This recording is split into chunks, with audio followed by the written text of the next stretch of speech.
달라스 윌라드의 하나님의 모략이라는 책에 명예와 부의 기만을 피하여 명예의 덫이라는 챕터의 글을 읽어드리겠습니다. 종교적 외면. 예배에서 벌어지는 눈가림은 종종 사람들의 마음을 인위적으로 움직이려는 형태로 나타나는데, 우리가 흔히 말하는 예배 참 좋았어 라는 평가는 하나님의 시각과는 무관한 인간적인 만족일 위험이 큽니다. 만약 목회자가 하나님의 실제적인 역사하심 없이도 사람들이 예배를 좋아하고 친구들을 데려오는 현상에 안주한다면 그는 하나님 없이 사람의 환심만 사는 설교를 하는 치명적인 유혹에 빠진 것입니다. 에스겔 선지자의 경고처럼 지도자는 백성들이 말씀을 듣기만 하고 행하지 않으면서 설교자를 마치 악기를 잘 다루며 고운 음성으로 사랑 노래를 부르는 가수 정도로 여기는 비극을 경계해야 합니다. 우리의 사역이 하나님 나라의 것이 되려면 인간의 인정을 목표로 삼아서는 안 되며, 우리는 오직 주님을 섬기는 태도를 견지함으로써만 역설적으로 다른 사람들을 가장 잘 섬길 수 있게 됩니다.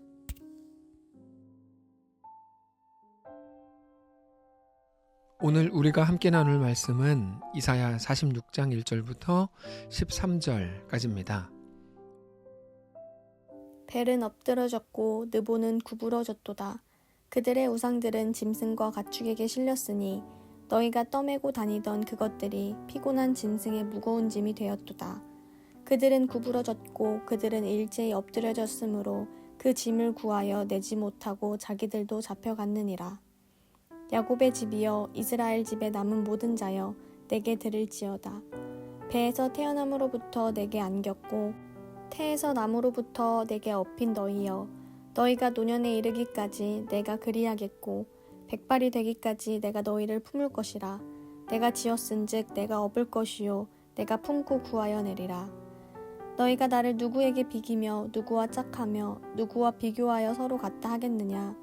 사람들이 주머니에서 금을 쏟아내며 은을 저울에 달아 도금장이에게 주고 그것으로 신을 만들게 하고 그것에게 엎드려 경배하며 그것을 들어 어깨에 메어다가 그의 처소에 두면 그것이 서 있고 거기에서 능히 움직이지 못하며 그에게 부르짖어도 능히 응답하지 못하며 고난에서 구하여 내지도 못하느니라. 너희 패역한 자들아, 이 일을 기억하고 장부가 되라. 이 일을 마음에 두라. 너희는 옛적 일을 기억하라. 나는 하나님이라. 나 외에 다른 이가 없느니라. 나는 하나님이라. 나 같은 이가 없느니라. 내가 시초부터 종말을 알리며 아직 이루지 아니한 일을 옛적부터 보이고 이르기를 나의 뜻이 설 것이니 내가 나의 모든 기뻐하는 것을 이루리라 하였노라. 내가 동쪽에서 사나운 날짐승을 부르며 먼 나라에서 나의 뜻을 이룰 사람을 부를 것이라. 내가 말하였은즉 반드시 이룰 것이요 계획하였은즉 반드시 시행하리라.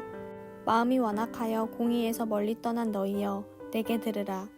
내가 나의 공의를 가깝게 할 것인즉 그것이 멀지 아니하나니 나의 구원이 지체하지 아니할 것이라.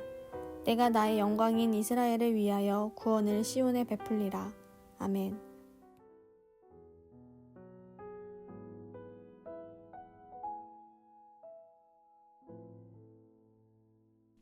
오늘 본문은 바벨론의 자랑이었던 신들 벨과 느보의 비참한 최후로 시작을 합니다. 1절을 보시면 벨은 엎드러졌고 느보는 구부러졌도다. 그들의 우상들은 짐승과 가축에게 실렸으니 너희가 떼매고 다니던 그것들이 피곤한 짐승의 무거운 짐이 되었도다. 우상의 본질에 대해서 설명을 해주십니다. 바벨론 사람들은 이 신들이 자기들을 지켜줄 거라고 믿었습니다. 그러나 전쟁이 터지고 나라가 망하자 그 신들은 구원은커녕 도망가는 짐승들의 등에 실려서 덜컹거리는 피곤한 짐이 되어버렸습니다. 이게 우상의 본질입니다. 우리가 하나님보다 더 의지하는 돈, 명예, 자식, 건강은 평소에는 마치 나를 지켜줄 것처럼 속삭이지만 정작 결정적인 위기가 오면 오히려 내가 떠안고 도망쳐야 될 무거운 짐으로 변합니다.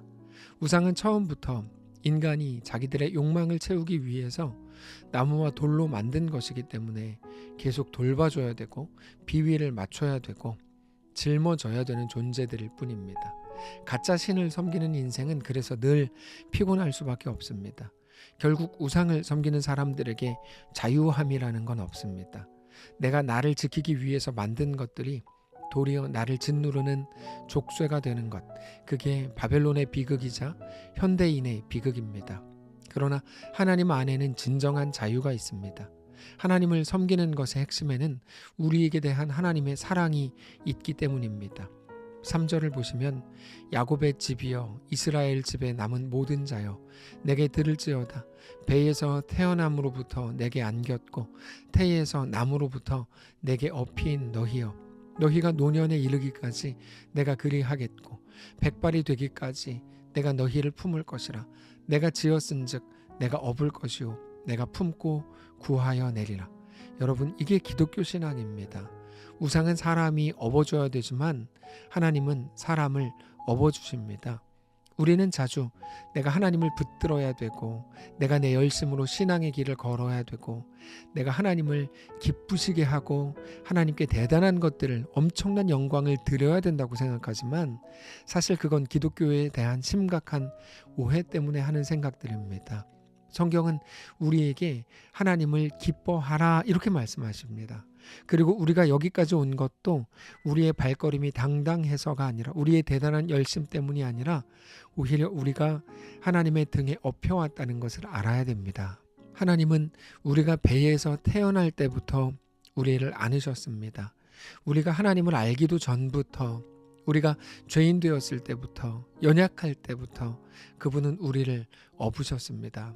그리고 그 업으심은 우리가 힘이 넘쳐서 하나님을 더 잘 섬길 수 있을 것 같은 청년의 때만이 아니라 기력이 쇠하게 되는 노년이 되고 그렇게 머리가 백발이 될 때까지, 다시 말해서 우리 인생의 가장 초라하고 무력한 순간까지 하나님은 결코 우리를 내려놓지 않으십니다. 그게 하나님의 사랑이고 붙드심입니다. 그런데 이렇게 업어주시는 하나님께 대해서 우리는 자주 잘못된 반응을 보입니다. 우리의 모습에 대해서 이렇게 성경은 폭로합니다. 8절부터 보시면 너희 패역한 자들아 이 일을 기억하고 장부가 되라. 이 일을 마음에 두라. 너희는 옛적 일을 기억하라. 나는 하나님이라. 나 외에 다른 이가 없느니라. 나는 하나님이라. 나 같은 이가 없느니라. 내가 시초부터 종말을 알리며 아직 이루지 아니한 일을 옛적부터 보이고 이르기를 나의 뜻이 설 것이니 내가 나의 모든 기뻐하는 것을 이루리라 하였노라. 내가 동쪽에서 사나운 날짐승을 부르며 먼 나라에서 나의 뜻을 이룰 사람을 부를 것이라.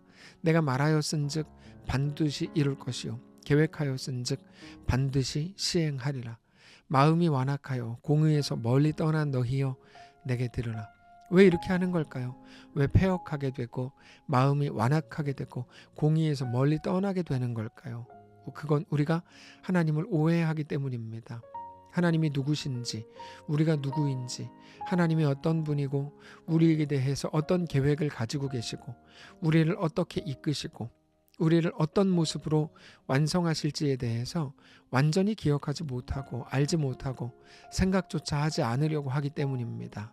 그저 눈에 보이는 대로 판단하고 들리는 대로 판단하고 그래서 당장의 만족과 당장의 오름과 당장의 정의와 당장의 자랑만을 가지려고 하기 때문입니다.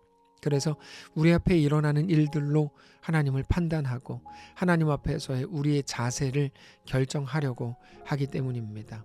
그런데 부모와 자녀의 관계를 생각해 보면 사실 하나님과 우리의 관계와 우리 앞에 일어나는 모든 일들에 대해 판단하는 것이 어렵지 않습니다.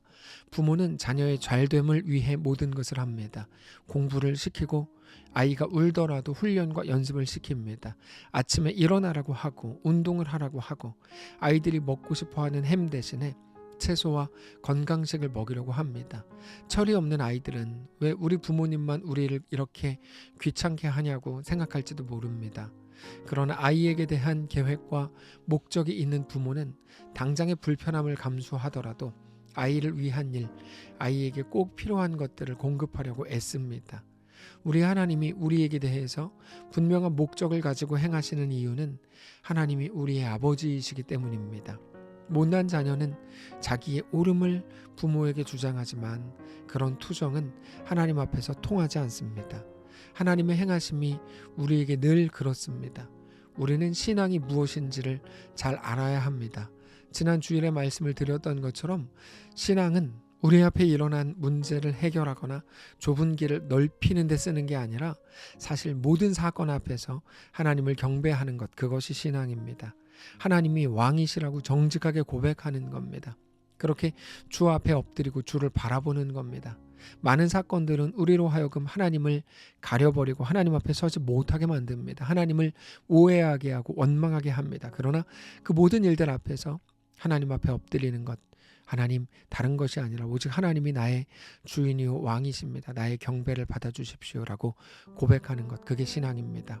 그래서 어떤 것도 하나님보다, 하나님의 사랑보다, 우리에게 대한 하나님의 뜻과 이끄심보다 더 클 수 없음을 인정하고 고백하는 겁니다. 결국 그렇게 우리의 고집이 하나님의 고집, 하나님의 뜻, 하나님의 목적과 이끄심 앞에서 꺾여가는 과정, 그게 신앙입니다.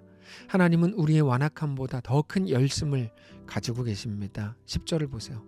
내가 시초부터 종말을 알리며 아직 이루지 아니한 일을 옛적부터 보이고 이르기를 나의 뜻이 설 것이니 내가 나의 모든 기뻐하는 것을 이루리라 하였노라.